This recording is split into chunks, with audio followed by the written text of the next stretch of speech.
Hi everyone, thank you for joining me for Why Shy Why for this week. I'm going to try to attempt to mash up two seemingly unrelated concepts today. The first is the Australian Open draw, which is happening in Melbourne right now, and the other one is the proliferation of software backlogs in organizations across the world. It's going to be a wild one.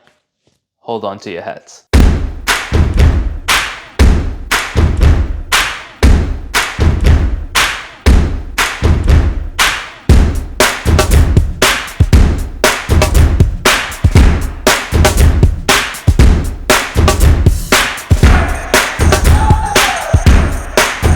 So you probably saw that I borrowed the title of this video from one of the best songs from the 90s.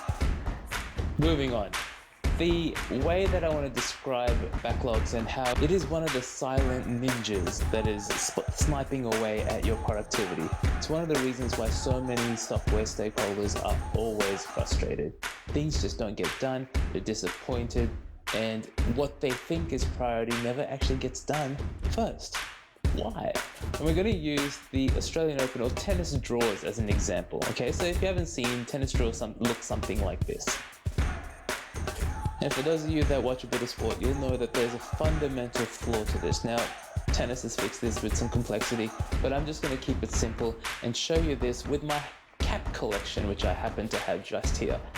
So here we have 32 of my caps. They have been arranged so each pair is going to be a game.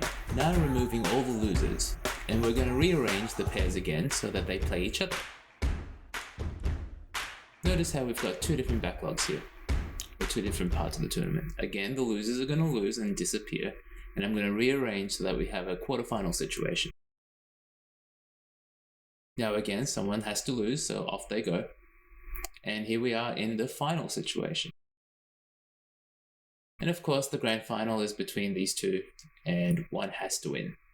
To make things worse, I'm often seeing more than one draw, more than one backlog. And that might make sense from a reporting perspective. You might want to know how much work are you doing in operations versus how much work are you doing in product development. But from a actual execution of work problem, it doesn't really help that you've got two backlogs. To illustrate this, let's go back to the hats. We have two backlogs here that are going to be sorted based on priority. The bottom of the screen will be the top two priorities in each of the backlogs. Having two priorities is highly confusing. And it gets worse. Because you've got your backlog structured this way, you're probably likely to also have two stakeholder groups, one for new dev, one for ongoing maintenance, and two different governance structures potentially as well. You're starting to get very complex, and there's no real reason for it. I mean, reporting is just a tag, isn't it? This is highly dysfunctional in the execution of work. Let's paint a picture. In a room not so far away, the new Dev Gov board is looking over the prioritized backlog and approves it for development by the team. In a similar room, a little further away, you've got the ongoing maintenance board doing exactly the same thing with their backlog approved. The obvious issue here is that we've now overloaded the team without taking into account the capacity. They're not going to miraculously double their capacity, and so we're going to have to find a solution. Now, this is where most people will say to me, well, what we're going to do is we're going to split the time between maintenance work and new development project work. What will end up happening is that you're going to find yourself working on something that isn't the highest priority at that time. And this is one of the key reasons why most of our business stakeholders are wondering why their work is not getting done. Okay, so we had our approved boards, and now we've allocated our 50-50 teams as well. And what's going to happen is the teams will pick up the first priority from each of the boards. As that happens, they're going to start working on it. However, this could be a bit of an issue because we haven't actually taken the first priorities and analyzed them against each other. For example, what if we had a huge outage? That huge outage would go to the maintenance team almost immediately, but only 50% of the team's capacity could actually be allocated to that outage. And what would end up happening is that the outage would be longer than it necessarily had to be.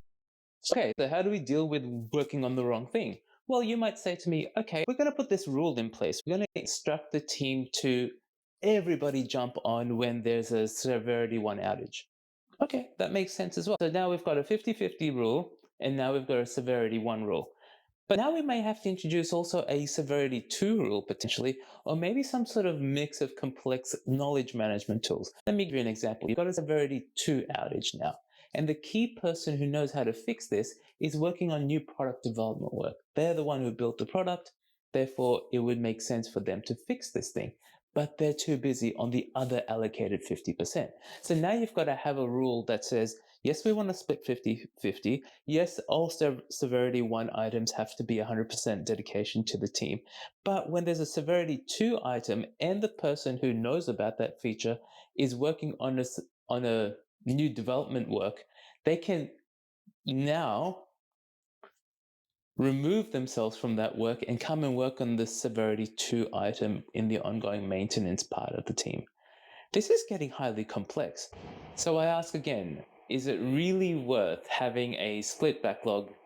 You're introducing these rules that are getting very complex. They're always changing. They're always in flux. The team doesn't really know what they are.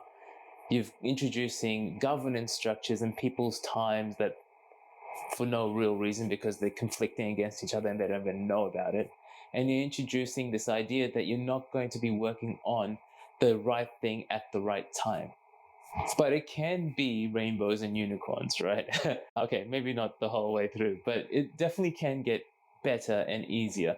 And one of the key elements we're trying to do here is to get the execution team thinking about execution rather than all the other things that happen in the software development lifecycle. If they have a prioritized list with the highest priority thing at the top, it's very simple to take your cue and move, actually get work done. However, we're going to have to do some work to get to that place. We're going to have to amalgamate 2 boards. We're going to have to get the governance structures to amalgamate as well. And we're going to have to do some real thinking around prioritization. Yes, it's not easy. Yes, you're going to have squabbles. You're going to have drama. There's going to be things that happen in those governance structures because you're now having to evaluate every item with every other item. But that's exactly how you want it to be. You need to funnel this work down so that when it hits the team, there is no confusion, there is no conflict, there is just work and you get it done. Okay, so turning it back to you, I'd love to understand how many backlogs you guys have in your organization for any one team. Please put a number in the comment below.